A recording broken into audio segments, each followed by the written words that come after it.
Ayun guys, magandang morning po sa ating lahat. Welcome to my vlog. For today's video po, andito po tayo sa Mungkada pa rin. Mungkada Tarlac. Kung saan makikita po natin yung property na binebenta po rito. Ito yung guys, Mango Farm.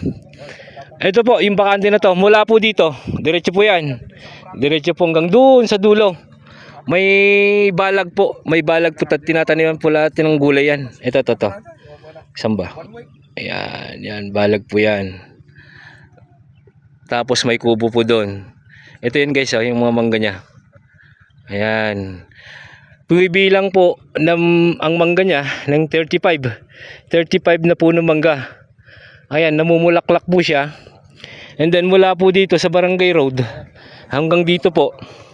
Hanggang doon po sa may kasama ko, kay Arlie. Nasa ano po yan, nasa 30 meters frontage. Yung katabi po niya is corn farm, and then mango farm po yung katabi niya. Dito po sa farm may saging. Ayan. Pwede rin pong gawin itong kuan. Mais ito. Lagyan niyo ng mais itong bakante na to. O kaya sibuyas. Ganun din po sa kabila. And then mangga sa gitna.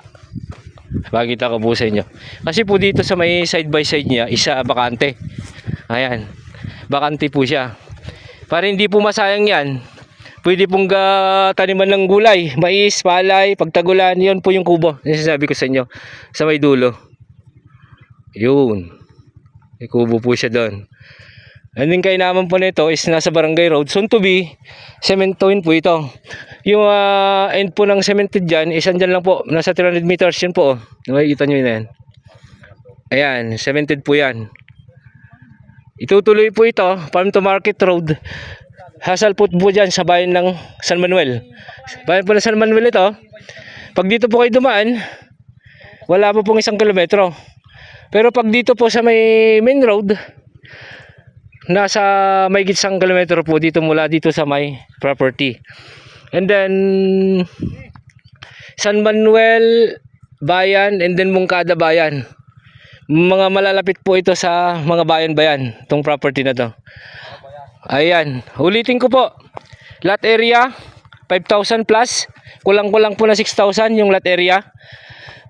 Titulado, TCT title, flooded free po, hindi po nababaha dito.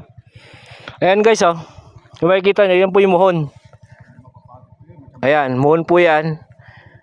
Muhon.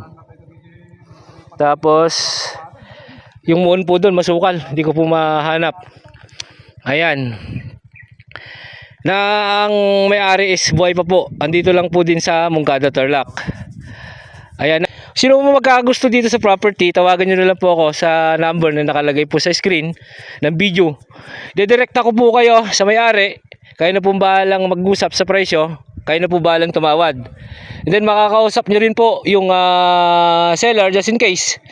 Kayo na po bahala. Didirect ako po kayo. Ayan. Maraming salamat po. Until my next video, Mr. Excitement Mix Vlog.